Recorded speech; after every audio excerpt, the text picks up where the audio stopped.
Hello and welcome to the 3inMidfield podcast, the podcast where three friends who had the dreams of being professional footballers dashed away as children when they all discovered food have their say on the Premier League. To be honest, we expected that to happen at one point or the other, but it is what it is. Obviously, we are joined by the ever-present Coach Kojo. How you doing, sir? I'm feeling wonderful, bro. It's been a good day so far, and we've got an excellent guest with us as well today. So I say you do the introductions, my friend. Yeah, well, he is a former coach for one of Man United's biggest rivals, Manchester City. Didn't need to mention Man United, bro. After always Man United. And former assistant manager to Joe Button at Fleetwood is Mr. Steve Eyre. How you doing, sir? I'm very well. Good afternoon, lads, and thanks for having me on. I watch and listen to the podcast, and as do my friends, and we think it's terrific. So it's great to be with you today. Awesome. Thanks for joining us. It's been an absolute pleasure to have you on so far. Should we start the podcast by going to the coaching, I guess? Let's get straight into it. So obviously you retired. Did you retire? You retired at 19. No, straight away I can jump in there. I didn't retire. I got released. There's a misconception about that, and a lot of football people are more than happy to toe that party line. I'm not willing to do that. I was a young footballer at Burnley, an apprentice. Then I was a professional at Wigan Athletic, and then craving and striving and working hard, trying to get the second professional contract. Each contract is very, very difficult. But I will say it was difficult in those days. There was no extra time for development. There was no under-21s, under-23s. There was no feeder clubs. And back in the 80s, 70s, 80s, 90s, there was one substitute at first team level. There was two substitutes. It grew to eventually three. I probably wasn't good enough at 19. I wasn't ready to be a first team player. I needed that extra time as a late developer that players seem to get now. I never got. And knowing what I know now, I was disappointed at the time to be released, not getting that additional contract. But having become a coach for the next 30 years, I look back, I've not got a hang up whatsoever that I didn't extend my football career at that point, because I wouldn't have signed me. I would not have signed me at that point, knowing what I know now. So I understand the process. But what it did do, it gave me an opportunity to become a coach at 19, 20, to work for Manchester City, which is the club that I support and the club that I love.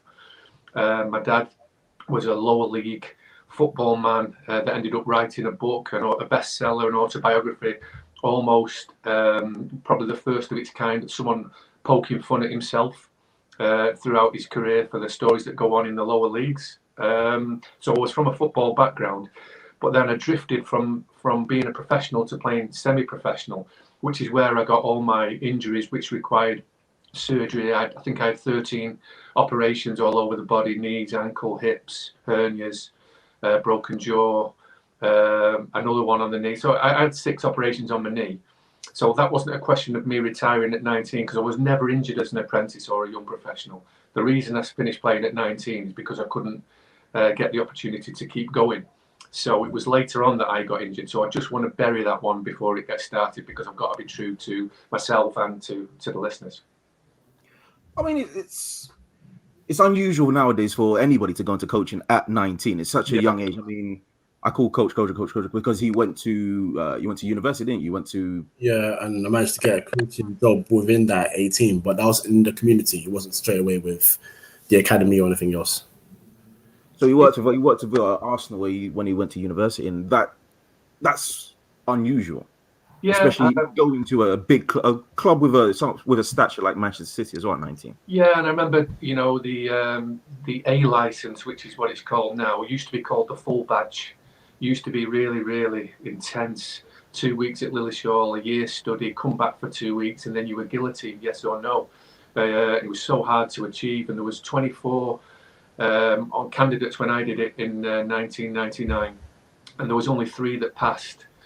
3 young men, all with similar stories. One was Brendan Rodgers, one was Paul Clement, and one was myself. Who we could all play football. We all loved it. We all understood it. We had football respect to a certain degree, but I think largely people looked at us and thought probably should have done better with our early careers. But what he did do, the tutors, it was Dick Bate, who's obviously rest his soul now. He was like king coach in terms of coach education. and he obviously picked us out the crowd as potential coaches for the future, and gave us the grading and the grounding to to be respected in the coaching world so young. The two lads have gone on to have fantastic managerial careers. Paul all over the world as a coach, basically an assistant, and obviously Brendan Rodgers for what he's done at various places and doing it, now live as we speak. So I went a different path through coach development at Manchester City, but it was something that, on not grasping or being given the opportunity to extend my professional career as a player, it did give me a head start to become hopefully a recognised and respectable coach. So was it out of necessity that you decided to coach? Because you knew you always wanted to be in and around football at that. Yes. I mean, obviously, I felt like I needed that extra year at 19 that players genuinely get now. Teams in League One have got to have 6 and 7 substitutes, and one's got to come through your academy. You've got under 23 leagues. You've got a holding house now where time and patience is of the essence, and but you do get that space, you do get that manoeuvre to continue your career. Like I'm 48, so when I was 19, you had to be good enough for somebody's first team in League One, League Two, where I was competing. And like I say, I didn't feel, along with millions of others, that I was. So I was comfortable with that. And there was a junction for me, and it was lots of opportunities to go on trial and back myself, which I was willing to do initially. But towards my end of my contract at Wigan, Paul Power, who was my hero at Manchester City, ended up being a title winner with Everton, but he was the Manchester City captain. He was working for the PFA at the time. He came in doing some freelance coaching at Wigan. He saw something in me that he liked, and he recommended me to Manchester City for a junior coaching position, which combined community work, school of excellence work, and to go to Main Road every day and mix. I just thought at that point of my life it was an opportunity that I should take, along with playing at a good level of semi-professional football, and ended up playing in the conference for Runcorn. We were Liverpool-based, and Southport also like Liverpool-based, 40 minutes from Manchester. And ended up combining the two. So whilst I was a little bit aggrieved that I wasn't playing in the Football League, I was still playing in the 5th tier of English football and coaching at obviously a huge football club, which is the club that I love. Well, we've known Manchester City to be a team that has always developed youth at a good level as well. So we can go back to the days of Sean Wright-Phillips, for example. His debut was in 99, I believe, actually. So he was there for quite a while. But he also worked with a lot of great coaches there. Now, before you went your level 7, I believe you became the under 18 head coach / manager from 2009 onwards. You worked with Jim Cassell. Outstanding. Yeah, how was he? Because I've always been being a Man United fan, but also being interested in football in general. Like when you heard about the Manchester area, he was a name that usually popped up quite a lot in developing young players. But how important was he in maybe your education of becoming amazing? Well, he's an amazing man first and foremost. That's not enough to survive in football, but it gives you a head start. He'd had a little start as a similar career to myself. He got injured, I think, as a Manchester United junior. He ended up scouting and doing a bit of everything at Oldham Athletic. And his good fortune possibly was when Joe Royle became the Manchester City manager and wanted to revolutionise the Manchester City academy. It was behind in competition. It was behind all the local rivals, City being behind Everton, Liverpool, Manchester United, possibly even Blackburn Rovers in terms of facilities. And then further afield, certainly Arsenal under Liam Brady and others, Tottenham, Chelsea. They weren't deemed as a threat. The last time they'd won the Youth Cup was in 1986. Pretty much all of that team got in City's first team and struggled to stay in the division, but all managed to get appearances and careers. And basically, the academy needed a kick up the backside or a gloss of paint, any which way you want to, what you want to choose to describe what it needed. But it needed progress, and Jim Cassell came in and basically transformed the fortunes of the youth department. Many believe that he actually saved the club with what we developed and progressed into our first team, and unfortunately at the time sold on, which was Sean Wright-Phillips, who you mentioned. But that debut for Sean Wright-Phillips, for me, was the catalyst of an unbelievable spell of success. We had the best, in my opinion, I think largely everyone's opinion, the best under-18 coach in Alex Gibson. a real expert. We had the best recruiter. I don't think I'm saying this with bias, in Barry Poynton, who would work 24 hours a day helping us to get the best players. Paul Power was a club emblem, a great coach and a great man, and everybody's favourite Manchester City captain. There was coaches like Frankie Bunn, who ended up moving to get on with his career, and there was myself sat underneath it. And of course, there was other staff, and we all had attributes to make the programme work. But Jim Cassell could do it all. He sat on top of it, and he was signing players. He was building relationships with parents. He obviously had a fantastic relationship with the first team manager. He was a great people person with great knowledge. But the key to it was Sean Wright-Phillips, because once Jim Cassell knocked on Joe Royal's door and said, enough of him playing for us, no longer should he be playing for us, he should be playing for you. When Joe Royal looked at it and balanced it all out and then picked him for the first team and he progressed and did well, then that just made it easier for the conveyor belt to start rolling. And Joe Royal would then say to Jim Cassell, thanks for that one, who's the next one? Who's the next one? So if Jim Cassell would say to him very fairly, no, this one needs another 6 months, this one, Stephen Ireland might need 18 months, but he will come through, but it might take a year and a half. Or Joey Barton, for instance, this one's ready for you now. So on and so forth, although that was a bit more in the Kevin Keegan era. It allowed that trust to build because we got Sean Wright-Phillips through, Nader Manua, Lee Croft was around it at the time, Kelvin Etu was around it at the time. They all had different strengths, but because we got Sean Wright-Phillips through and he was so good, the trust was born and it lived forever, and it was one of the most successful times in youth football that I think you'll see at any level. That's good. That's a good level. And I was going to ask, actually, just before we go into the young players that you worked with at the time, City underwent 2 takeovers during your time there. First with Thaksin Shinawatra, and then, of course, currently Sheikh Mansour. Did you see with Sheikh Mansour, you can see obviously it was like Foden's come through, so there's still, I won't say dependent, but they are looking at the youth and make sure that youth have the avenues to get through to the first team. But did you feel that same way when the first takeover came through? What was the feeling around the club, especially at the youth level? Well, it allowed us to grow as staff. The head coach, Alex Gibson, we won the Youth Cup in 2008, which hopefully you'll come to. I speak about it with such pride. But what I did find at the time, as a young man getting better at the job, I think I've got a good pair of eyes, and I was trusted to do all sorts of things. But I did notice the Shinawatra era just started to set Jim Cassell away from his desk. It started to take him away from the training ground. He was working tirelessly as it was, but his workload just increased with meetings and I think different times of meetings from all over the world. It could be a telephone meeting at 4 a.m, and I just think he was pulled all over the place, which possibly took some of his time away from the shop floor, which possibly didn't help, but it allowed the rest of us to step up and work with the players and make sure that the programme was still running. But obviously, over the period of time, so Sven-Goran Eriksson, Mark Hughes, Roberto Mancini was to the point where I left to become a manager myself at Rochdale. Obviously, the Kevin Keegan exciting football era, which got them, back to the Premier League, and of course Joe Royal before it all with the '99 at Wembley with the penalty shootout against Gillingham, and then the drama at Ewood Park the following season, with almost like double promotions to get to back where they were, and they were on the way. But of course, the real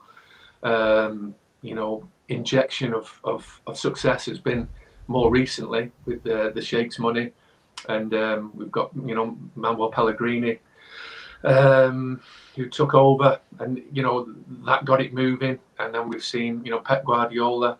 So they're just going forward and forward despite not maintaining Premier Leagues each season. Obviously, the involvement of the club has been absolutely enormous, and for a large part of it was there. It was eye-opening, almost excellent with everything. Not everything, not some of it, not to my cup of tea. But where they are now from where they were, I hope they never forget. Because I do believe some people think that City have only been going since 2012. And there was a lot of history, and there was a lot of hard work going on for hundreds of years before it. So that's the thing, though, is because they've had such enormous success very quickly after the takeover. Everybody seems to forget that you guys went down a few times. What was the biggest obstacles as a youth coach, as a youth manager, when the side wasn't as stable as it is today? It was great. It was absolutely great, because as a young coach, you were just expected to do well with the individuals, do well with the players as a team, do well with the parents, and just run an academy system and try and be the best at that. But what we could do, it made recruitment easier. First of all, we were based in the middle of Moss Side. I love the area. It's in the news for all sorts of reasons. But obviously one of the toughest places in the UK. So we had to convince players, not only from Manchester, we had to convince players all around Britain, all around Europe, all around the world to come to Manchester, come to England. No taxi service. You're too young to drive a car. What we expect you to do is get a bus from your digs, wherever they may be, into Manchester town centre, which is galling enough for any schoolboy. Then you've got to get a bus to Moss Side. Then you've got to walk through the streets of Moss Side to get to the training complex at Platt Lane. Then when you get there, you'll be treated like the best footballer in the world. You'll be treated with unbelievable respect. We will try and father you, but we can never do it as well as your own dad. We won't claim to do that, but we will, teach you about life as well as the game.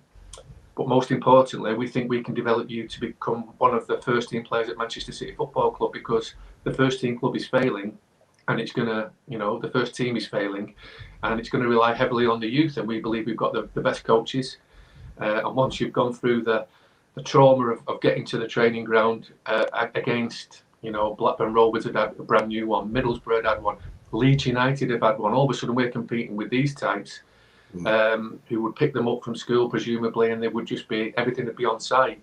We had to convince them basically to come and learn their football in Moss Side, and that's all down to Jim Cassell and Barry Poynton, to allow Alex Gibson and myself and Paul and others the opportunity to turn these into first team players. And the amount of players that we did, the turnover is absolutely immense, not only of what they achieved at the club, but also the money made for the club. So we're very proud. Excellent. You want to go? Yeah, I was just going to ask how hard, because you mentioned that there was obviously the youth players go through such a system where they almost have the expectation that they will eventually see Premier League football, they will see some form of football. How hard is it to then go to a kid that just isn't quite going to make it, to tell them that they're not going? Yeah, it's tough. It's tough, but we had the route map. We had the model. We had Sean Wright, Phillips, Dixon, who Joey Barton. Before that, Michael Brown, for instance, a different generation. Lee Crooks, Jeff Whitley, Jim Whitley. We had a proud tradition of like I said, I've already mentioned, a conveyor belt. We could always say to players and parents, "Look, come here, because this is what happens." Then obviously, for us to get Daniel Sturridge at 14 years of age from Coventry was a big coup. And all of a sudden, you started to get a reputation of, not only do you get the best coaching, not only do you improve and win football matches, which we believe was important, you get recognised and you get opportunity in your first team. Now, I don't know if I ever shouted this around too much, but as a Manchester City supporter and an employee of the club, your goal was to try and get them to be good enough to be a Manchester City first team player. But always in the back of my mind was to try and round these young men into becoming better adults, teenagers to adults. Some of it's out of your control. I just wanted them to. I know how difficult it is to make a Football League appearance, and whilst I was putting the hours in, putting the legwork in, putting the coaching sessions on, I kind of knew in my mind Michael Johnson was an incredible young schoolboy that played for me, and I knew he would be a first team player for City. He was something different.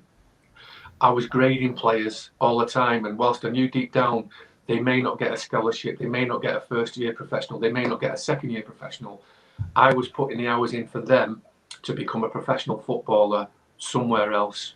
And I think that's what we did superbly. And all our players are all over the 4 divisions in England, in and around non-league, in Scotland, in Europe. And I think that's because we were hell-bent on making them better people and better footballers, but not always necessarily good enough for Manchester City. And we did provide exit routes, I think, with our reputation, that people could get opportunities elsewhere if we picked up the phone and suggested that they should take that. We knew the levels, And I think players and parents really, really respected that. So whilst it was always sad to let them go, we also did our best to get them fixed up. And I think our reputation as staff helped players get second and third opportunities.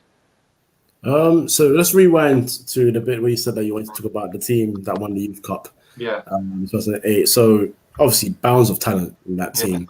Please let us just wax lyrical about how special that team was, because Special. Considering the amount of obviously top quality academy clubs, teams around the country as well, for that team to stand out above all these others, it's incredible. So please let us know. Very special. Well, I've got a friend at Chelsea who was trumped in terms of how many times he's done it. Joe Edwards, who's with the first team now. I know how much it means to me. And City have only managed to win it in 1986, 2008, and have just won it in 2020. So it is difficult to win the Youth Cup, but it is a competition that every young player wants to have on their CV. You know, there are millions of players who've got FA Cup finals, World Cups, semi-finals, obviously Premier League championships. But the one thing they wanted to get them started, which you only get 2 goals at, really, is the FA Youth Cup. Every player wants it. All the soft fakes that pretend that Saturday morning football isn't important in terms of winning, it's just about development. They can't hide from the fact that the FA Youth Cup is there to win. It's played on stadiums, probably for the first time in your career, as opposed to training grounds.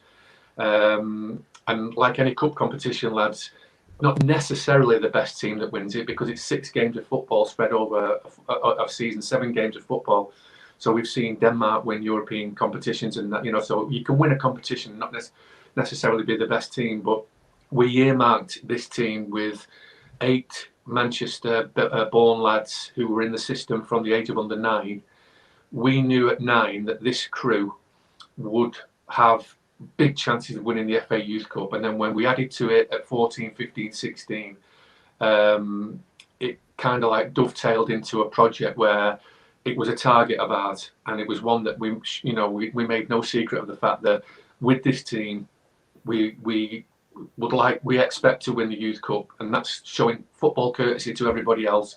But that was a set of young players that we targeted could do it. The year before we didn't, the year after we didn't, but that lot we thought we could, and that was led by Ben Mee, who is the captain of Burnley now in the Premier League. Kieran Trippier was a first year, obviously Atletico Madrid. Dedrick Boyata is now captain of Hertha Berlin. So that is 3 of the back 4 that are all captains, with Kieran being captain of England this year.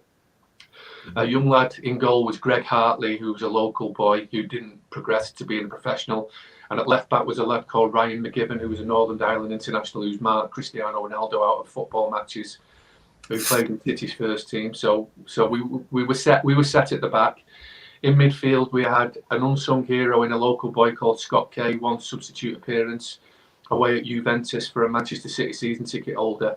Was incredible, but he didn't get on, and he drifted into non-league, but one of the best lads that's ever been in the system. Andrew Tutt, next to him, he's playing in the lower leagues. I signed him for Rochdale. He's been at Morecambe, and he's currently playing centre midfield for Bolton.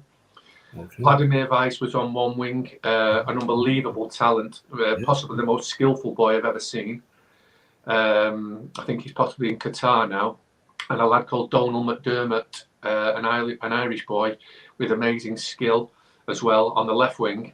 And then, up front we had, it wasn't an embarrassment of riches, but we were blessed with we had a David Ball, who is now playing in Australia for Wellington Phoenix, who are based in New Zealand, but has scored goals all over English football in Leagues 1 and 2.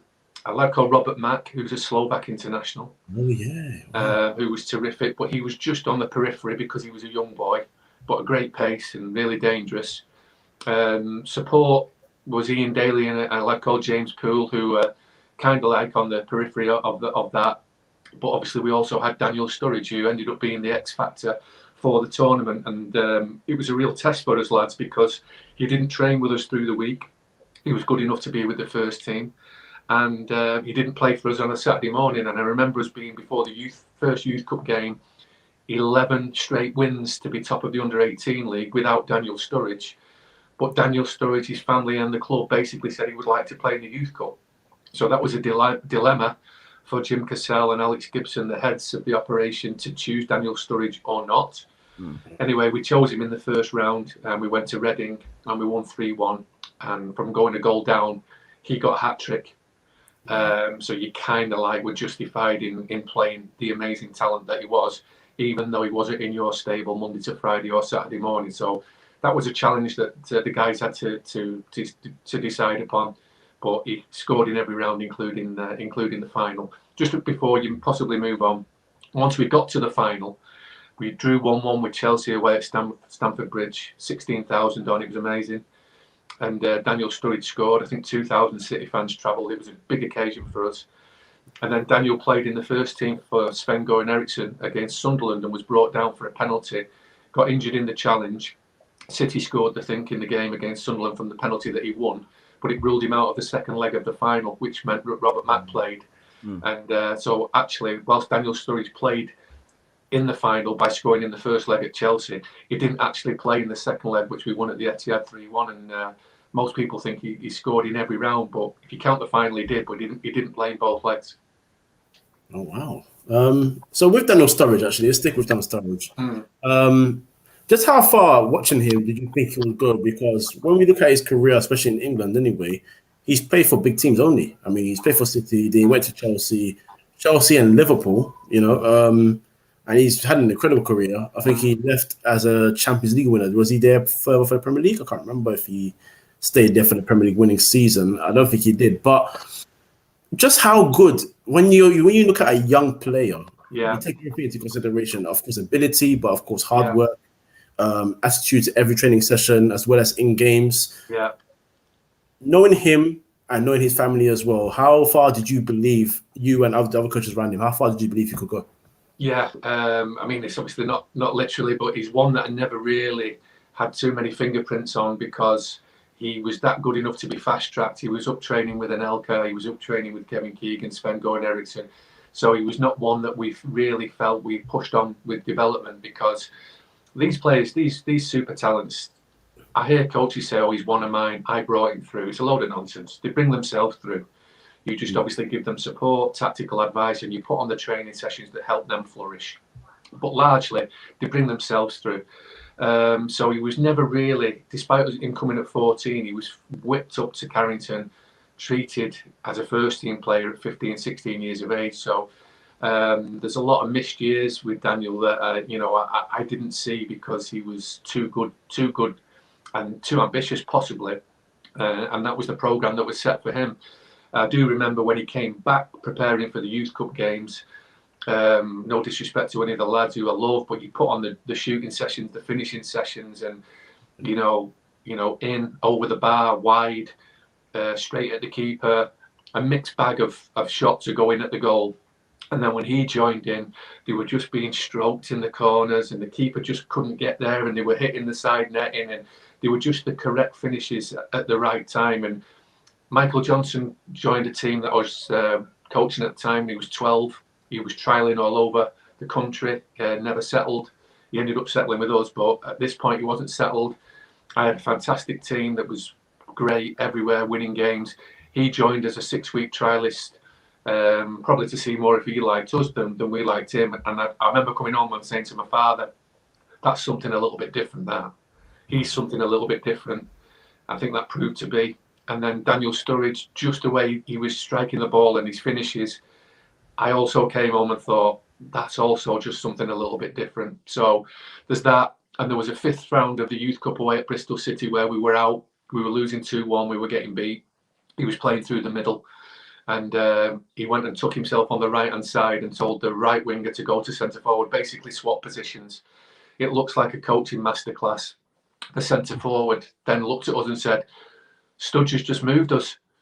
And before we knew it, Sturridge had picked up the ball in that right wing position. He'd spotted a weakness, took a touch onto his left foot and curled it into the top corner for 2-2. And then 2 minutes later, took a ball under control, bouncing ball, volleyed it into the top corner, and we're winning 3-2. So he obviously saw the tactical side of the game where he could gain an advantage on an opponent, where he could win the game. Even at that point, ahead of some elite coaches, we allowed him to do it. He just felt warm in that moment to go and play in that position to recover the game and then get back on top of the game. So we ended up winning 4-2 and it looked like quite comfortable, but it was just a 5-minute spell of genius from Daniel Sturridge where he just asked the teammate to swap positions. And again, at that point, I thought, God, we've done so much here tonight. We've made a sub, we've picked this team, we've done this set play, but those 2 goals are solely down to him. And it just made me think, yeah, proper special talent. And there's something that he's got that is clear that others haven't got, and possibly there's something missing, which has meant that he's not sustained it or done it considering, that could obviously be injuries, but he's definitely got some unbelievable, unique talent, which is very, very rare. I'll go ahead now. So sticking with that team, you mentioned Ben Mee.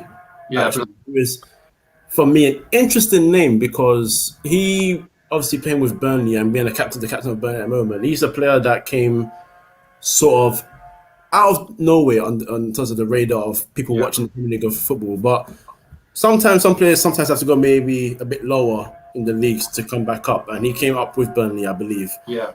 How important did you think that was for his development? Because I know when a player gets released by a football club, sometimes they find it a bit hard to make that step up. So someone like Sam Cox, for example, who was at Tottenham, when he got released, he had to find his way into the lower league of football. Some players are afraid of that because they're afraid of not making it to the top league. But what would you say was so important about him making that steps for himself? Yeah, I remember at the time there was, I'll go fully on Ben, but there was Adam Clayton who chose it and went to Leeds. Kieran Trippier went to Barnsley before Burnley to get his career going. And, centre half's such a key position, and with the influx of transfers and money, coming in at Manchester City, Ben saw his development probably stall, certainly not go backwards. He didn't have impatient ambition. I think he put his career in the hands of the people at the club to decide what happens to him. Kieran and Adam Clayton were different. They wouldn't have development football. They needed to go out and play league football. They demanded it. I think Ben just let football take care of itself. And then what you can do, you can find the right home, the right manager. I think he certainly found the right manager in Sean Dyche, who's got the same values, played the same position, has come through the lower leagues, loves competing, loves heading. And it's a little bit of a frustration for me. The amount of players that have played left centre-half for England with a right foot, Harry Maguire, Ben's defensive partner, James Tarkowski, who's my neighbour, who I think so much of, John Stones, there's Tyrone Mings now, who is left-footed. But pound for pound, for what you're going to get in terms of football respect, you'd be hard pushed to find a better left centre-half in the Premier League than Ben Mee. There's probably half a dozen better right centre-halves at the job, at the top 4 teams. But in terms of left centre-half, there can't really be a better one for what he brings a football club now. Like I say, it appears a hand-in-glove relationship with the manager, the style of play, their identity of Burnley. They have to do a lot of defending. They rely on set plays. We saw him score with one, this midweek. And his attitude is the type of person that has probably got I think he's got perfect football behaviour. Others that I've mentioned are great lads with good attitudes, but they're not perfect. Ben's probably got football perfect behaviour, and I remember saying to his family, he is the type that will be a brilliant best friend, a brilliant best man, a brilliant father, a brilliant godparent, a brilliant captain. He's just one of those, organisers, low fuss, high performance, superbly well behaved, and everything he gains, he deserves for what he puts into the game. There were, like Coach was saying, a whole bunch of net players that you've worked with: Ben Mee, Daniel Sturridge, Stephen Arding, Kieran Trippier, Schmeichel. Who would you say? I mean, you said that the players, they're the ones that actually bring themselves up to systems. But who would you say is your proud? If you were to say, which one would be your proudest achievement? Yeah, I think it's got to be Kieran because he's captained England this year. As you know, I've spoken to him this. He watches your podcast because he spoke to me this morning saying, "I believe you're on a podcast this afternoon. I'll be listening. I'll be watching." So word gets around, lads. So it's got that one's gone straight into the Atletico Madrid dressing room. So he knew this was happening this afternoon. So I mean, hard to differentiate them all, but he was one that was there from 9. And the thing is with myself, my progression at Manchester City, the first team that I ran with was the under-12s. That was the position they gave me, which Kieran was the best player in, amongst many great players. But as they went up, I went with them. So 13s, 14s, 16s, 18s, 21s. So in terms of that group of players, they mean the most to me simply because I've spent that much time with them. And obviously, they've all gone on to do different things. Some of them are parents now. Some are in the lower league. Some of them have fell out of the game. But you know, we have to show some football bias. Kieran's been captain of England this season, so you know that's obviously something that makes me very proud. But also the people that put the work into him, which are his family. Used to get into training on time, obviously. Used to hand him over to us and say, basically, do what you want with him. He's yours, which is a throwback, and I think that's gone a little bit out of the game. And obviously the City staff who all helped us nurture him. But we didn't teach him how to ping the ball 30 yards or put a free kick in the top corner. We just used to fetch the balls for him to keep practicing because it's very much a natural talent. You just try and teach him the fine art of 1v1 defending your back post, crossing on the run. But most of the stuff he's done is natural, and he should take the credit for himself. We've just nudged it along on the way. But I'd say him. But also, I'm proud of them all, whether they've made a league appearance or not, whether they've captained England or not. We think largely they've all gone on to good careers and good lives, and whether that be in the game or not, we're very proud with anybody we work with because we had that relationship with the players. That's how it used to be. Excellent. You said so. Talk about the recent crop of City talent, because you said you're obviously a fan of Manchester City. So Phil Foden, Jadon Sancho. You said about Foden that he's the most naturally talented player that you've seen. Yeah. On Foden, how early did you notice that he would become such a great talent that he is? Yeah, there isn't a player that has been as noticeable and as obvious as that I've seen in my life. There was a lot of noise locally. I live in Salford. We all knew that Ryan Giggs was coming through. I was a little bit older. I was playing against him because he was playing up in games myself. He's a friend. He's a neighbour. There was noise around Ryan Giggs, but there was polite noise around Phil Foden, probably at the age of about 6. He played for his young team, not far from City's training ground, but towards Stockport, which was called Reddish Falcons, which was a fantastically run little club. I think we had an affiliation with them. And it was a case of getting young players from all over the region to come and train in like a preschool. We called it a junior academy, really like an infant school. We had 2 gentlemen, really. Barry Poynton, head of recruitment, and he had a lot of scouts. Terry John ran this little infant football class, if you like. And what we would do, they would train 4 till 5, 5 till 6, little 6-year-olds, 7-year-olds, basically having football fun, learning the Manchester City way. And it might have been 100 boys of an evening that would come over the 2 hours. So it might be 50 for the first hour, 50 for the second hour. And what we used to do as youth staff, we used to train the youth team in the morning, train them in the afternoon. They would have a weights physical session. They'd have a bit of classroom work. They'd have jobs to do. And then round about 3:30, we would go for a run round the streets of Moss Side, get a quick shower. And then we would obviously show interest and walk across the car park into the big dome. And we'd watch all these 5- and 6-year-old boys learning how to play, having the shoelaces tied, lucky if one could pass to the other, safely and correctly. And obviously then you saw Phil Foden, who was in this system, who was just something like you've never seen before in terms of how to receive it. I mean, we had a syllabus very much on midfield players receiving on the half turn, taking it off the back lads, passing through lines, passing through gaps, dribbling, dropping shoulders. We had a syllabus for that. Now, he was already doing this before he's even reached the syllabus. So I have to say, I always say this quite passionately. Some of the players we've mentioned, I think Kieran Trippier is the best I've ever seen with a right foot, with the ball leaving his right foot over distance, 10, 15, 20, 30, 35, 40 yards. It just goes where it's supposed to go. Daniel Sturridge was the best at finding the net and certainly the corners of it. Micah Richards was the best at jumping and heading. I think he scored 14 goals on a Saturday morning, not in one game, over the course of the season, just by being picked out by Michael Johnson corners in flight. So he was jump and head. And then in terms of how to receive a ball, Phil Foden was like something that you try and coach the rest of the the players in the academy from 12 to 18. You try and teach that every day. He was like doing this at 5, 6, receiving the ball, flowing the game on the move, drifting and gliding around, and then being the perfect team player by involving everybody with possession or just dribbling around them all, including the goalkeeper, and scoring into a net. He was just, you could pick him out of 100. He was that good, no problem. So obviously Phil Foden, I think on here we were when he wasn't exactly getting into the first team, we were here championing because of obviously Jadon Sancho. He left and became a stardom. We thought that he had the talent to go to other places, like maybe in Everton or such.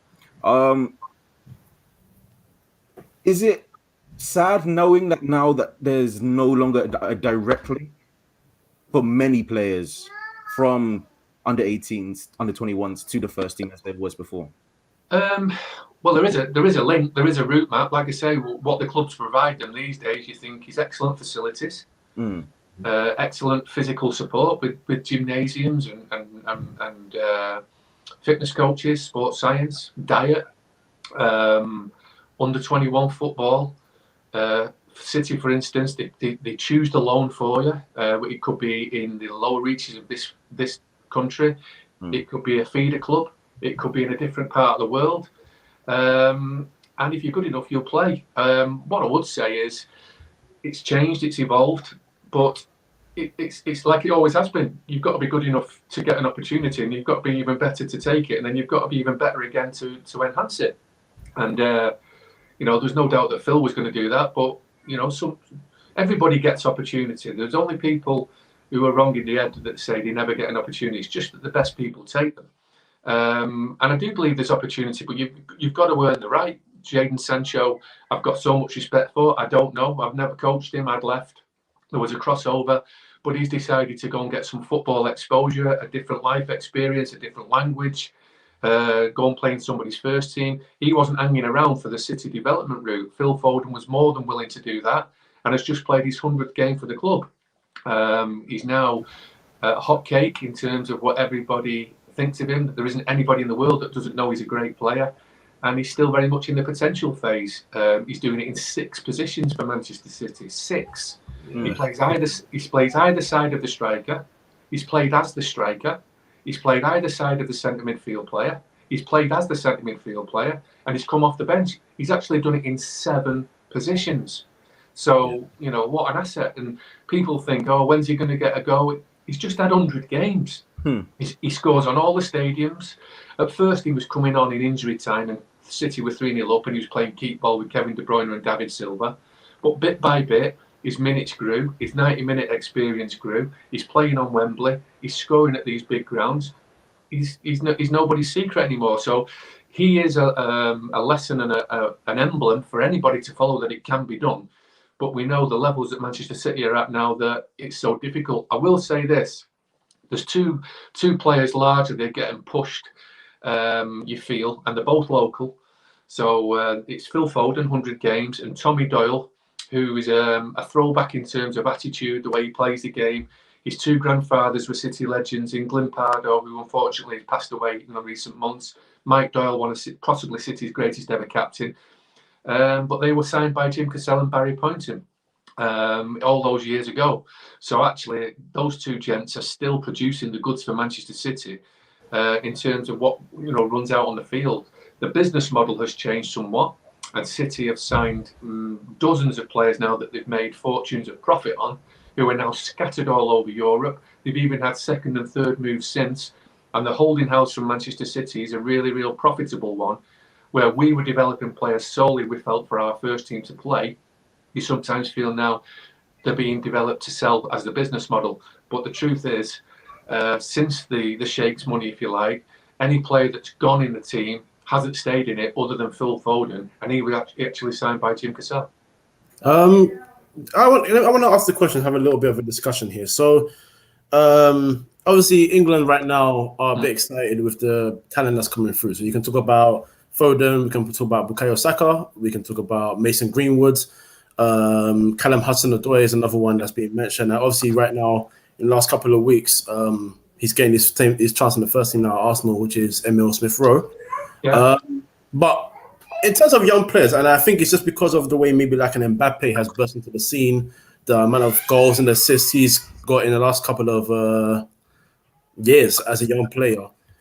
When you are developing youngsters, was there such a insistence on making sure that their statistics were high? So was it like your striker? So you obviously a striker's job is to score goals, but was it important that they scored a certain amount of goals, or did you look at their overall output as a player in terms of how they developed as a player before you know what's more important? I mean, what's the importance? Was it I think data is obviously it's here and now, and it backs up and supports, it challenges, and it sometimes can be your enemy, because it can obviously crucify.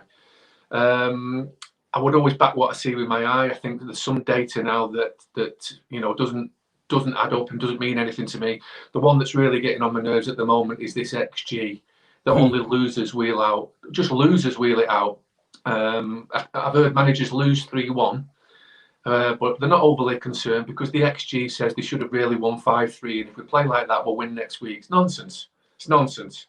So you're as good as you are on the day and what that final score reads. And if you're a young player, your data, how far you run, how fast you can run, and obviously it should never go out of fashion.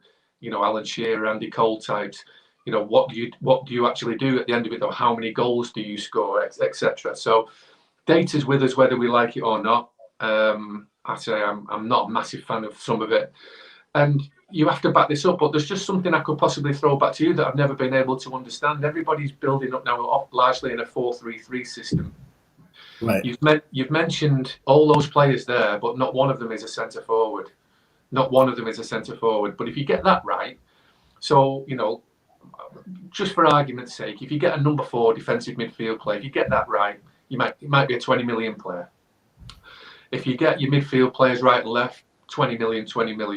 Yep. You get left wing and right wing, 30 million. But if you get your centre forward right, it's a 60, 70 million pound player. So why are we only developing one at a time? I don't understand it. So it's like all these players now. I worry, are we developing enough centre forwards in the game, because we seem to develop talented, quick, skillful, high energy up and down right and left wingers. You just mentioned 5 or 6 of them. Maybe some of them drop deeper into midfield roles as attacking, what do they call them now, number 8s, if we're doing it numerically. But my concern, lads, would be, are we developing enough centre forwards? And I really don't think we are. If we look down the academy chain now around Premier League football, you're talking Tammy Abraham. Yeah. Well, Greenwood has gone to the wing. Yeah. Rashford has gone to the wing. Yep. So who is our next actual centre forward? Because if you get that right at your club, you're getting 80 million. I don't think we're developing enough. What about Calvert-Lewin? What's your opinion on him? Calvert-Lewin, again, is at the right club. Duncan Ferguson as the club's hero on your staff. They make no shame of crossing the ball and putting it into areas and scoring from across. He's benefited from that. They're benefiting from him playing well. They're having the best season they've had for some time. I'm hoping that crossing comes back into the game and more people decide to do it. But obviously, when you sometimes play just one up front, and that might not be somebody that is physical, then that's possibly coming out of the game. They've even got a centre forward on the wing for them in Richarlison. Yeah. So many of these centre forwards are drifting out onto that left wing position. A lot of them are actually right-footed, and it just gives them that 1v1 opportunity. Whereas as a centre forward, this is why I feel for Tammy Abraham at times, he's facing the wrong way, he's marked by 2, and he's expected to play well for Chelsea every game. I'd like to cut him a little bit of slack and say that he might just need some support. Not suggesting that all these top managers should change the systems to having 2 up front. But my concern going forward is that we're not producing enough centre forwards for sure. I mean, is it, to throw it back onto the coaching, is it down to what type of forward is now leading the game? I mean, you look at Aguero, he's easily one of the best strikers in Premier League history. Harry Kane is another mention, but if you look at the size difference, that's what I would say that's what a traditional English centre forward looks like. But that type of forward is easily gone at the game now. Well, you can't blame them, but they all copy Pep Guardiola and think that the game should be played. Split the centre halves from the goalkeeper, build it from the back. I mean, how many of these teams do we see in the lower leagues giving goals away because they're copying how to do it, but they can't actually do it? City have got a style of play where they swing the ball from right to left, left to right in the opposition's half. They keep it. They don't just play straight lines and right angles. They play 360 degrees. David Silva was the king of it. And in that 360-degree motion, you're on the ball for 5 seconds. But because you're turning a full circle, you can see every single teammate in that moment. So you've got 10 choices of a pass. And eventually they pick the right one. A defender commits out of the box and they slip it into an open space. And they either score from a ball across the 6-yard box for a tap-in for Sterling or a pull-back for Gundogan.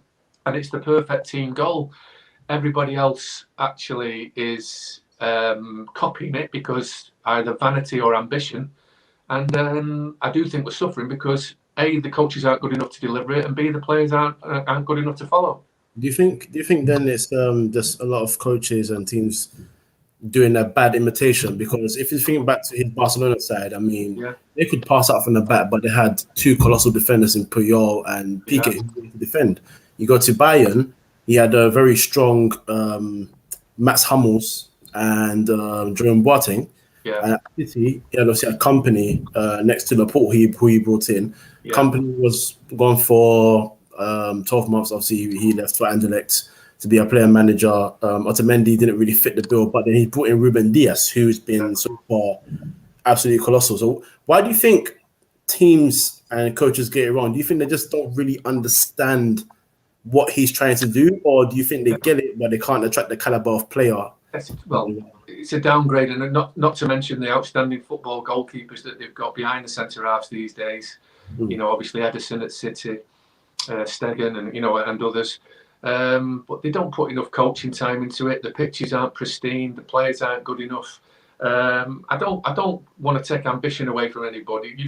But sometimes you've got to play what the game gives you. And there's too many trying to develop a brand and an identity and a style of play. And before you know it, they've lost a load of games and they've been sacked. And I bet they wish they hadn't. You get the feeling that David Moyes isn't doing that. He's sticking to his principles of how he thinks games should be won, not necessarily how it should be played.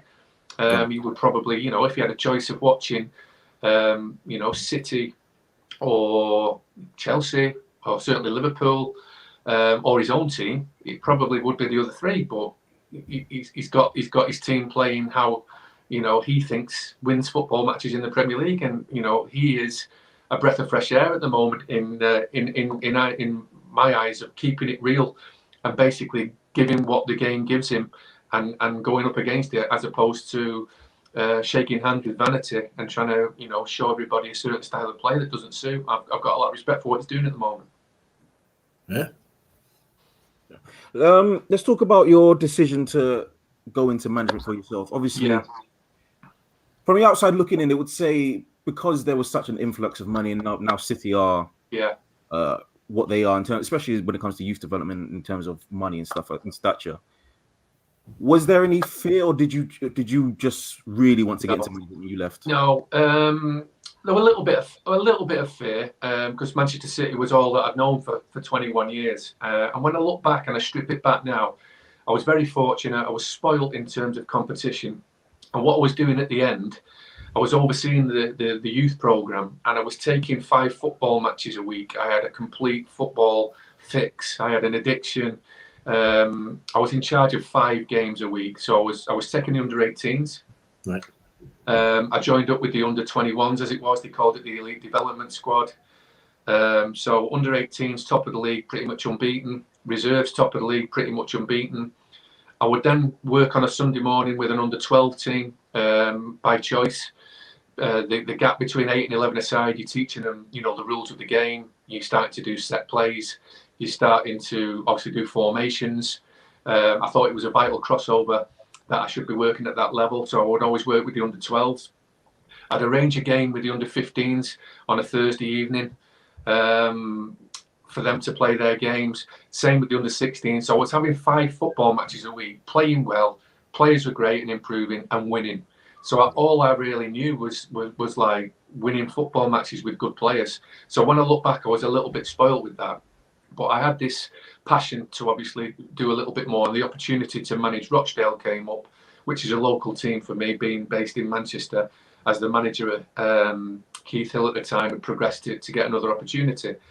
So anyway, I was invited to speak to them. I went and met them, I think, on a Sunday afternoon, and it was very informal. And I thought, well, it would just go for the experience. And then I was asked to go for a little bit more formal and present, so you get smart, you get ready. But all in all, I was between the two at Manchester City, 18s and 21s. And I thought, this actually can only really help me in my existence at Manchester City and enhance my growing reputation there, that possibly there's an opportunity to become a manager, but I won't leave. Anyway, I was so impressed with how Rochdale treated me and their plans and the respect. And I interviewed, I think, one more time. And then they offered me the position. But I was flat that I was so grateful. I was humble. But thanks very much. I will be staying at Manchester City.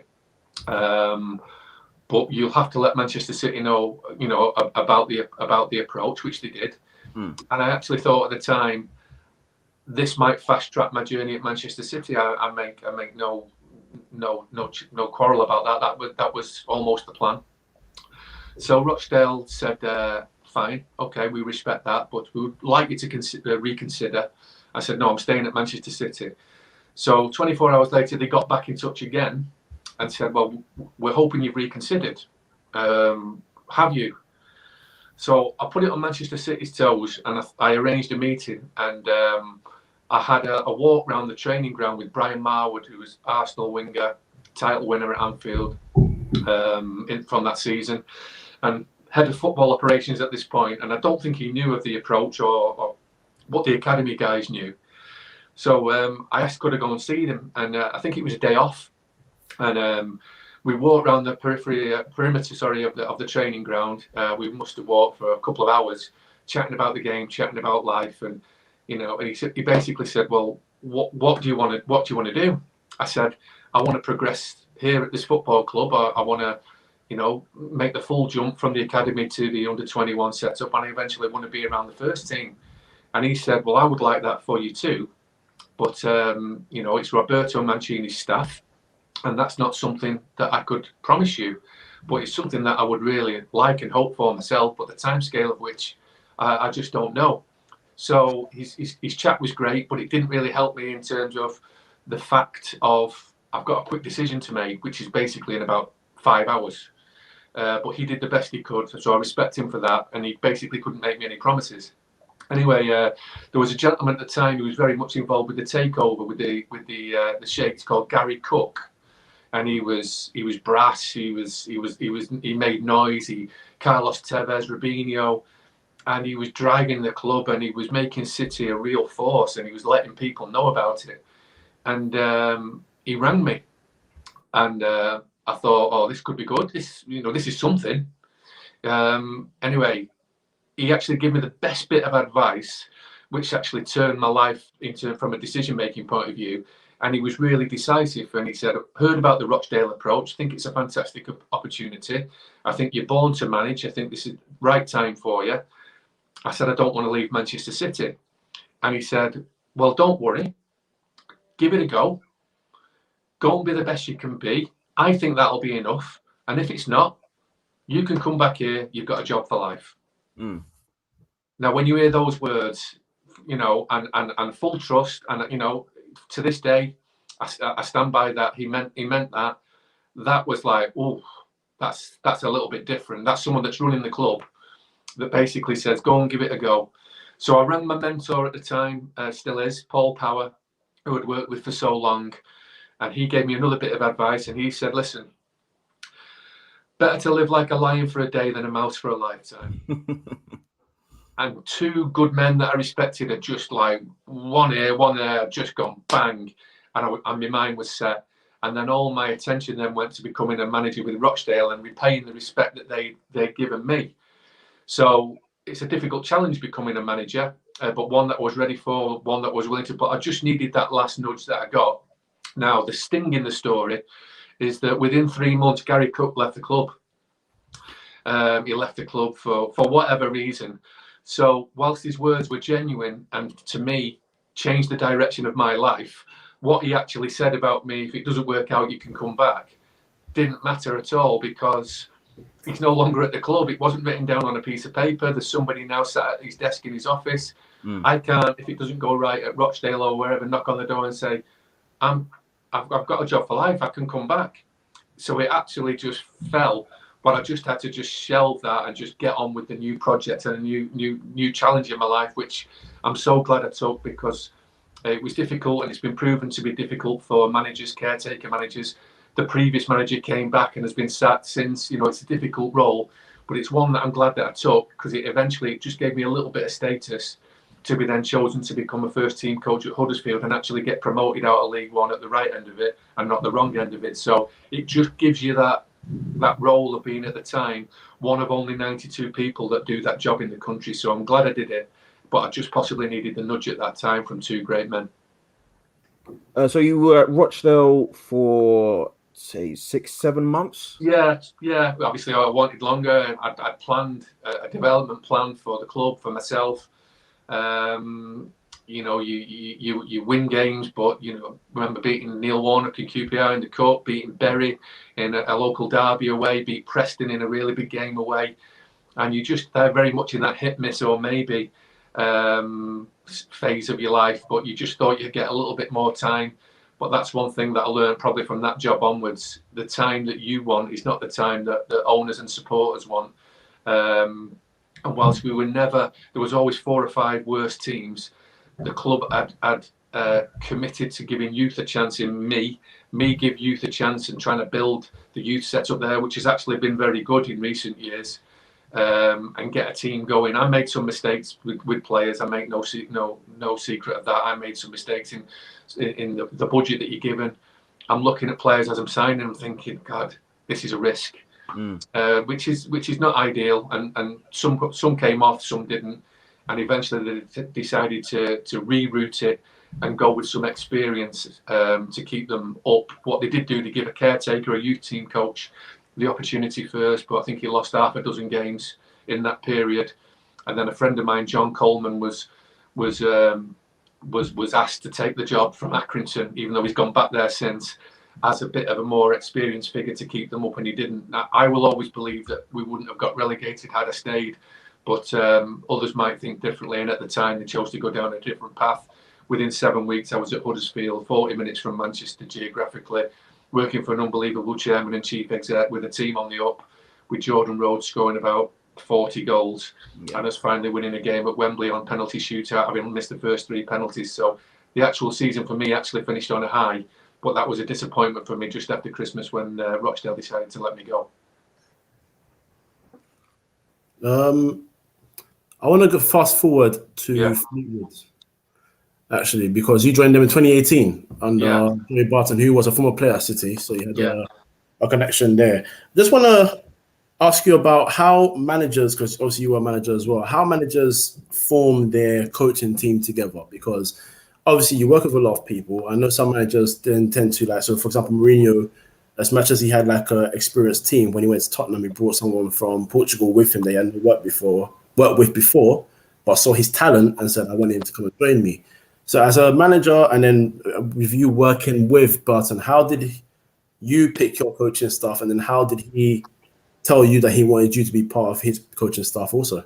Well, I picked my coaching staff quite slim. I only really had the opportunity at Rochdale to bring in an assistant. So I brought in Frankie Bunn, who coached with me at City. I've helped develop his son, Harry Bunn, by giving him lots of opportunities, by giving him his league debut on loan at Rochdale, being his coach at City, getting him signed at Huddersfield, getting him fixed up at clubs elsewhere. He means a lot to me as a lad, as does the dad and the family. But I was only in a position to really bring in one member of staff at Rochdale. For Joey, it was different.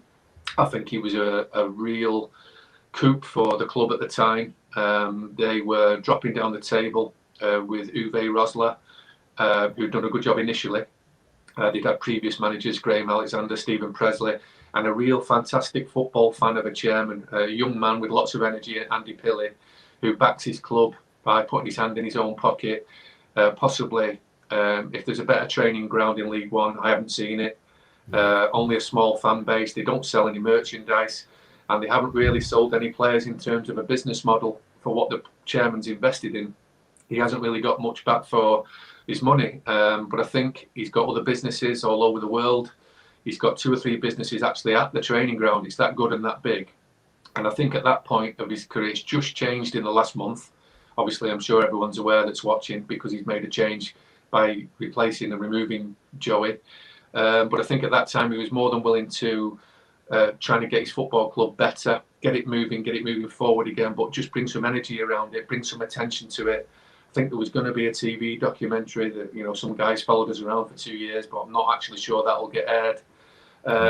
And Joey to bring what he has brought to his football career, to give him his first opportunity as a coach and manager, it's been slightly tarnished by some unfair criticism of him, I think, in recent years. Some of the stuff he's brought on himself, which he owns up to always, because he's a real honest guy.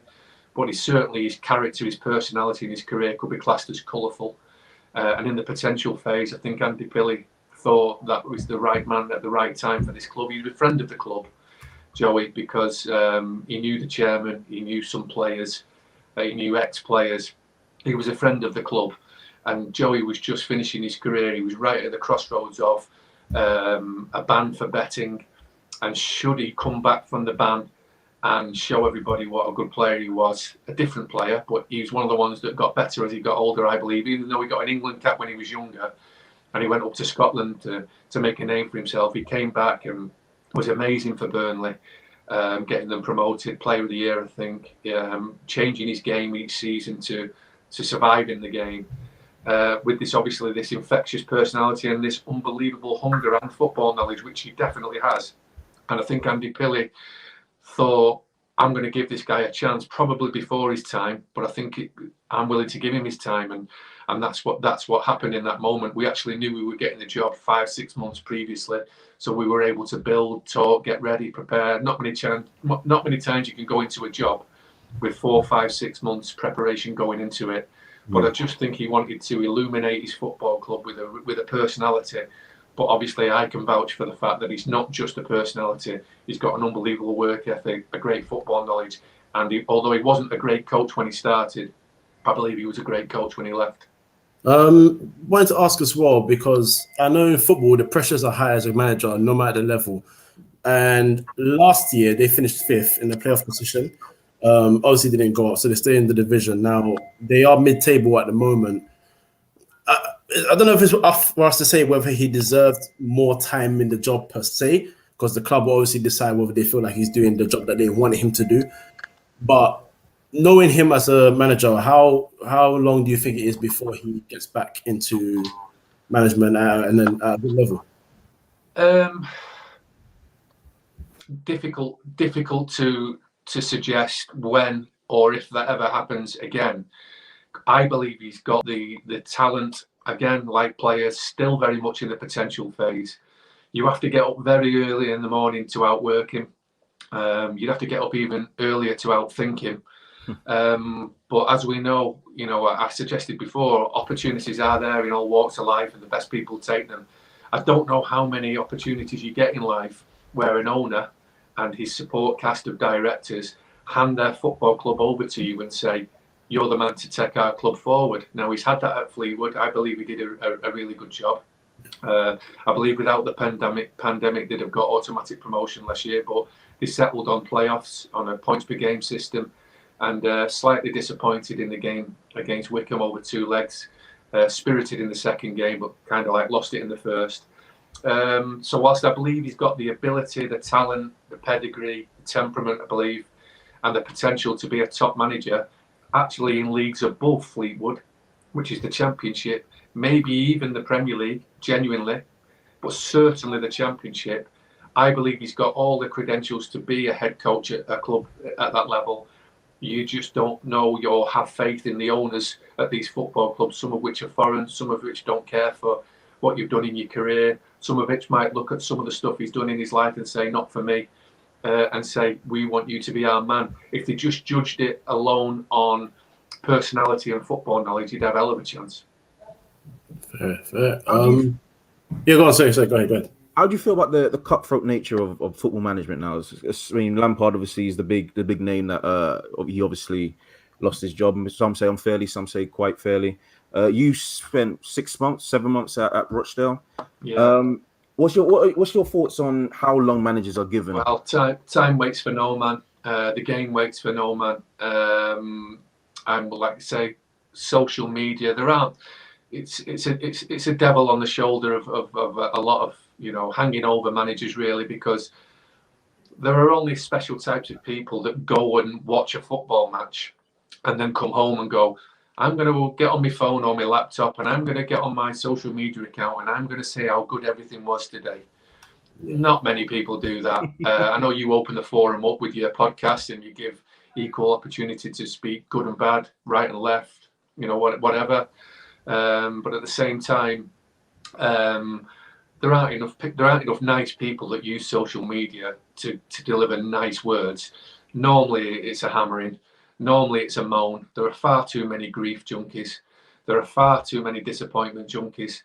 And sadly, whether it be a Twitter account, I think these football fan forums that they have, there are some people at the club that actually read this type of stuff and take notice of it. And there can be a swell. Everyone who's a manager gets a little bit of tap. And like a guy, someone gave me a bit of tap when I was a manager, and a guy just settled me down immediately and says, "What you reading that?"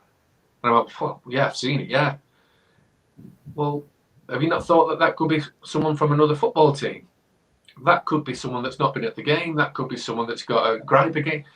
That's not. They're not important, but unfortunately, it gathers and it can gather momentum, and it's just not ideal. However, you've got a choice to read it or not.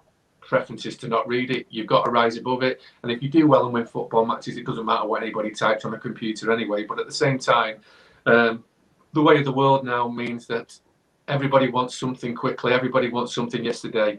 And I know that Joey's plans, he's a great example. He had plans for this and that, moving the club forward, giving development opportunities, academy opportunities, enhancing the training ground.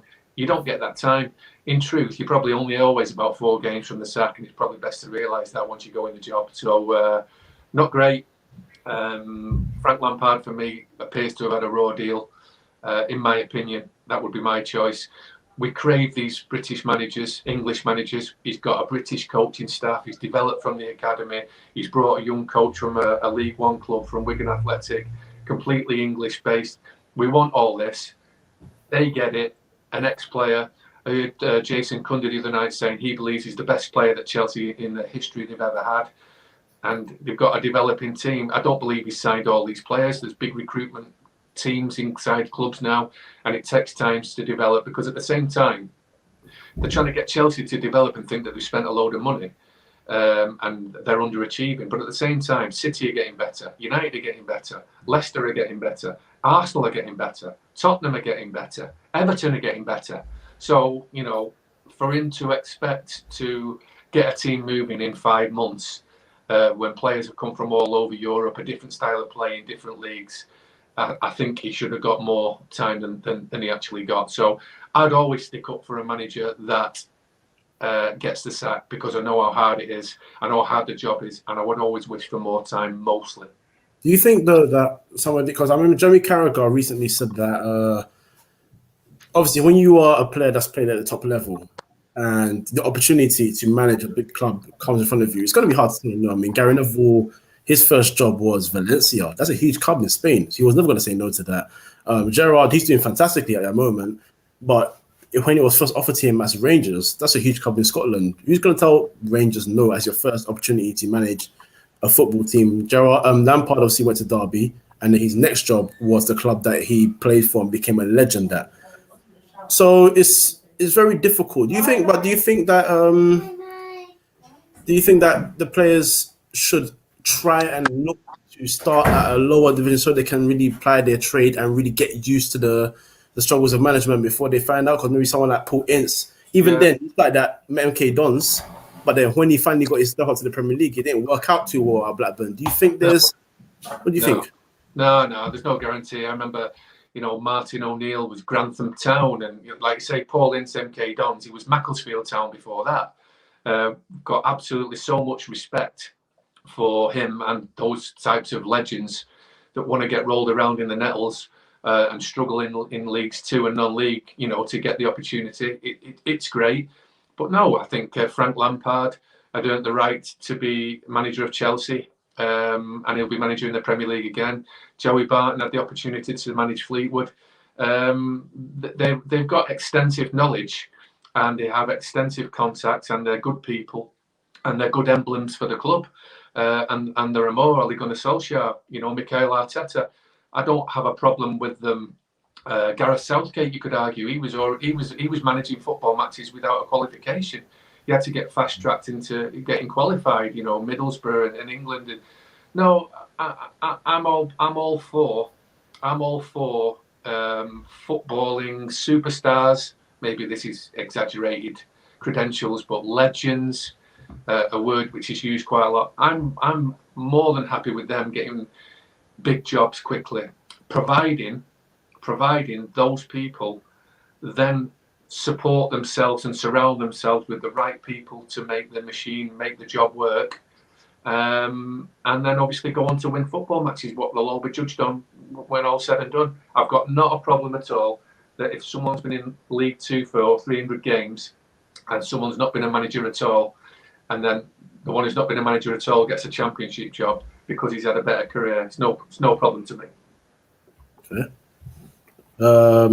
Last question I want to ask you as well is, now we spoke about earlier in this podcast, we spoke about Ben Mee, spoke about Boyata and Kieran Trippier, who have gone on to be captains. Trippier for England recently, obviously Boyata at Hertha Berlin, and Ben Mee at Burnley. But you've been interviewed before where you said that you feel like we're not really producing much leaders anymore, and that's something that I've been screaming for a while now, because I look at some of the club captains or some teams, and I feel like they're given the ability based on their given the captaincy based on their ability rather than their leadership, rather than looking at them and saying this is a guy that can demand respect from the team. So someone like Henderson, for example, is actually a good example of someone who is not the biggest name in that Liverpool team. But everyone in that squad respects him because he has that leadership about him. Whereas, for example, when I look at as phenomenal a legendary player as Lionel Messi, I don't look at him and think he's a leader. Nor do I look at Ronaldo and believe he's a true leader until the last recent years. But that's come with experience. But anyway, to the question, what do you think about the way we're developing players now? Do you feel like there's a way to develop leaders, because those guys look like leaders from a young age? As you said before, do you think they show that quality and then we have to help enhance it, or do you think it's a coaching matter, and why are we not getting the same leaders that we did in the previous decade? I'm quite passionate about this. Now, what I will apologise for straight away is there'll be some contradictions here from me, because what I don't like and what I don't respect, I have in fact actually done myself, and I've had to go through the process to go, I don't like that. I won't do, so if I put this at the door of, youth coaches, I believe in the main, I've been that person and been through the process and not liked it. So it's from experience as well. I think the youth system at the section is flawed in terms of leaders. And I believe that every single football manager out of the 91 Football League clubs, I believe at some point, some every day, some every week, some every Saturday, but I believe at some point during the season, the manager looks around his dressing room and says, there are no leaders in here. There are no winners in here. And they get back in the car and they ring you up and they go, you know what the problem is? There's not enough leaders. There's not enough anybody who care. I believe every single manager in the country believes that about modern day society in football. Now, where I would put that at is at the door of youth team coaches. For instance, I've been lucky enough to start it early. I've already said I'm 48. So when I started at 19, you only have to hear the class of 92, how they talk about Eric Harrison, how they talk about Nobby Stiles, how they talk about Brian Kidd. They were football fathers. They've got their own fathers, different backgrounds, different cultures, but they were football fathers.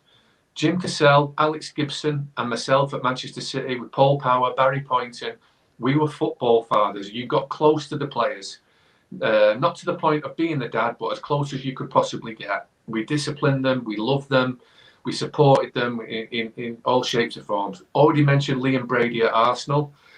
Everybody talks so well of Steve Highway at Liverpool, Michael Owen, Steve McManaman, Robbie Fowler, Steven Gerrard. The list is endless.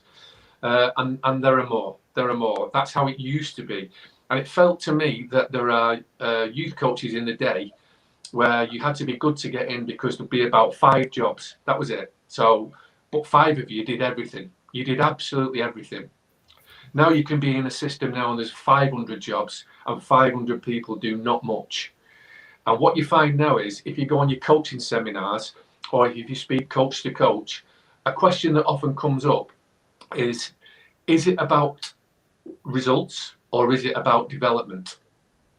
Is it about winning? Is it about development? If you run a coaching course now, that's a debate. True. Now, I don't understand why this gets split and differentiated. I don't understand it at all. Why on earth can it not possibly be about both? Because life is about winning. So if you find that there's a coach that says it's not about winning, you can guarantee that he probably doesn't win too much. And he doesn't want to be judged by results. Now, at Manchester City, we were never bothered at all about being judged. And openly, we tried to win everything. And if you lost, you lose and you learn. And you lose with humility. And you move on to the next challenge. But you try and win it. Now, as a coach, I really want to put this out there. The game has changed. And I've been part of this. So in the morning, the lads might be in for 2 hours. So they're in the gym in the morning for half an hour before training. Then they have 15 minutes warming up with the fitness coach, running in and out of poles, having a bit of fun, sometimes with the ball, sometimes without. So there's 45 minutes with the fitness coach. Then they go in these ridiculous 5v2 boxes that they call rondos, where it's a flick and fart about and you're constantly kicking it against somebody's shins because you're going for a nutmeg and somebody grabs the bib and I'm not going in. So you've got a 5v2 for 20 minutes. And what that does, it builds little skills and it builds a little bit of fun and team spirit. Then you drift over. So at no point have you won or lost in this moment. You've not been in the football training ground. You've been warmed up in the gym. You've warmed up with the fitness coach. You've had a rondo. You've not won or lost. Then you go and put your big square out and you play possession football. It might be 6v6, 7v7. And you just keep the ball off each other, keeping warm, having fun, keeping possession. The worst thing that happens is you give the ball away, but somebody on your team gets it back for you in 5 seconds. Now, unless you condition the game, maybe how many passes you get. Again, like I say, the worst tragedy that happens is you give the ball away, but your team gets it back quickly. So nobody's won or lost again. Then you go and do some tactical shape with your manager. If it's Joey Barton at Fleetwood, for instance, it's excellent and you're planning for the next game, but it's largely unopposed. And then you might do some crossing and finishing at the end for your strikers. Now, your team at the end are begging you to play an 8-a-side football match so that they can win at something, so they could score some goals. So there's not enough winning and losing going on. When we were younger, I'm older than you guys, but winning and losing was everything. You played with the coats down. It was never a draw. You either won or you lost, and if it was a draw, you didn't go home. You played till it was next goal winner. The amount of times we played next goal winner. Yeah. You play 5-a-side with your mates. I'd still go and play 5-a-side with my mates who didn't make it. We're passing people on, we're organising, we're drop off, we'll go right, we'll go left, and we want to win. I don't believe a footballer wins or loses enough through the training week to then all of a sudden become a winner on a Saturday. You might just get an 8-a-side in training, which becomes competitive. But back to my point about coaches.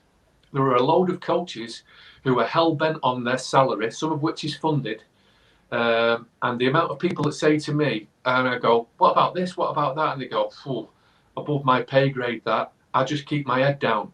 Now, that phrase, I just keep my head down, should be banned out of the English football language because you've got to rear up to commit and either you'll teach somebody something or someone will teach you something. But if anybody said to me, I just keep my head down, I'd remove them. But there are a load of football coaches that say it's not about results. So use any footballer you want. Let's say Harry Maguire, for instance. So he's had 4 relegations. He's lost up to semi-finals, but he's captain and a leader. They say he's a leader at Manchester United. Now, I like him and respect him as a player, but I think it's unfair to call him a leader. But he's gone through the academy system. There are others, John Stones. Now, if you've got a player that's been in an academy system since he was 8, and he's gone through the junior section, then the 9 to 16 youth section, then the young professional, the under 21, 23, and he's been there 12 years before a debut, which can happen now. And your youth system has been saying it's not about winning. It's not about winning. Unlucky, we're not bothered about results, try again next week. If you go home like that for 12 years, and then at 20, your manager gives you the first team shirt and says it's your debut tomorrow, we want to win tomorrow, we need the 3 points. How are you expecting a sea change in attitude of a young player that's had 12 years in an academy system where winning isn't important, to all of a sudden, his league debut, he's now got to try and win the game? So it's an absolute joke and it's an absolute myth that people suggest that winning and results aren't important, because what you should do, mentality-wise, is treat a 9-year-old like a first-team player and what is required. Now, there's ways you deal with disappointment, there's ways you deal with victory and defeat, so your highs aren't too high and your losses aren't too low. But you have to recognise what winning and losing is. And then when you go and hand them over to a first-team manager in the Premier League or other, this kid has been through the system. He knows the 4-4-2, he knows the 4-3-3, he's got set play responsibility, but he also knows what winning is, and he also knows what losing is. But if you've got a youth coach or a schoolboy coach that says winning is important, I'd get him out of the club, because it is. I think that's fair. I mean, you could say that about a lot of things now. That it seems like in life, it's just make sure that the most important thing is participation. It's not about the win or the loss. Yeah. That's more. That's life, I'd say, about now. Are you positive that mindset will change at any point? No, it's getting worse. There are coaches that I know now that you can't get close to the players anymore. You know what I mean? There was like I say, that football father relationship. I'm not saying it doesn't still exist in special cases, but you know, there are that many coaches now being frightened of being marched off to HR for what is seen as bullying. Now, that's not something that I would tolerate in any shape or form, in any year or era. So that's one thing I would never support. But equally, there are some coaches now that just don't get close to players for the fear of just being called a bully, being marched off to HR and losing the job. They then go and put on a training session and then pick a team to play on the Saturday or Sunday morning and say it's not about winning, don't worry. And all of a sudden, you're prolonging, the exercise, making it harder for a first team manager who then turns around to say, he's a lovely footballer, but he's got no desire. We lost at weekend and he's not bothered. But if he hasn't been bothered for 12 years, you can't expect him to be bothered for 90 minutes on his debut, because the mindset has been set in the huge learning phase of schoolboy and youth football. And I worry sometimes that we don't develop human beings correctly for what is in front of them in adult life, i.e. a first team appearance, or actually even worse, which would be a release at the disappointment of which. And I think I hear these buzzwords like snowflake and things like that. I'm not too sure I endorse anything like that either, but I would certainly like to stand and challenge that football as a coach is without doubt about development, without doubt about improving technique, physicality. You can do that these days. Players are very keen to do it. I think that's helped via social media.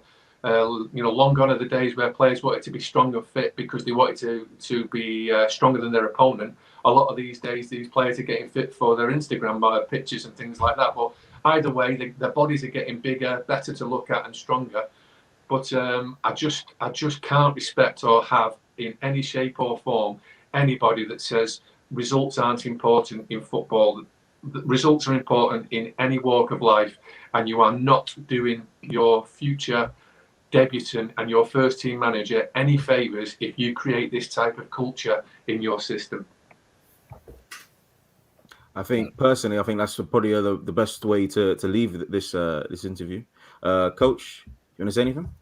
Yeah, no, that's interesting. That's an interesting insight, and I am happy that you've gone into such detail about it, because I am worried about that. I mean, I'm a football coach, and I've also even at PE level, even at teaching at school sometimes as well, it's always about participation. I understand that, because not everyone is there to be a sports person. Yeah. But you want them to have the idea that when a kid wins something, they feel like they've achieved something. And if they don't win, I can talk to them and give them that sort of constructive criticism for them to reach that next level. Yeah. If you're just being told about just participating, everyone does. At the end of the day, of course. Yeah. But you know, if there's a running race, you start on a line. Old-fashioned sports day, you used to wait for the gun. Are you trying to be the first that gets the chest through the ribbon at the other end? Mm-hmm. If you can't, you work out, could you do a little bit better? Let's work towards maybe seeing if you were second, can you come first? If you were first, can you keep being first? If you were third, can you come second or first? And so on and so forth. Again, as a coach, I have been guilty, so I don't want to put this at every coach. I have been guilty of putting on training sessions where I've gone home after 2 days and thought, not one of these have won or lost today. They've not protected something. They've not gone for something. All they've done is have a bit of a feel of a football and have a bit of a run around. But what have they actually got in front, held hold of, and kept hold of, and maintained, and as a result, won something? And if football wasn't about winning, why do we have scorelines? That's facts. Well, yeah, that's facts. So, I'd say we'll leave it there for today. We want to thank you very much for joining us, Steve. It's been a pleasure. It's been very insightful. So we thank you for that, lads. Thank you for having me. It's been great to link up with you. Thank you for joining us, and shout out also to Star. That's what Shoot the Defense, where you can also catch Steve on that podcast. Great podcast, great insight. So shout out to Star, Steve, and everyone else that appears on that podcast. But yeah, it's been great having you on. So we'd love to have you on again some other time. My pleasure, lads. Okay, stay safe, lads. You too, sir. Bye-bye. Okay, and that's that, I guess. That's that. Okay, mate. All good. Yeah. That wasn't too strong, was it? No, we're still live. So, Coach, we're still live. So we'll chat to you in a minute. Cool. There you go. Okay, there you go. Awesome. That was a great show. Where can they find us, Coach? You can find us on. I'm happy right now. You can find us on. You can find us on Twitter at 3inMidfield. You can find us on YouTube, 3inMidfield Podcast, and 3inMidfield on Apple Podcast, on Spotify, and of course SoundCloud. Yeah, that's us. Like, comment, subscribe, and again, thanks Steve for coming on. Excellent.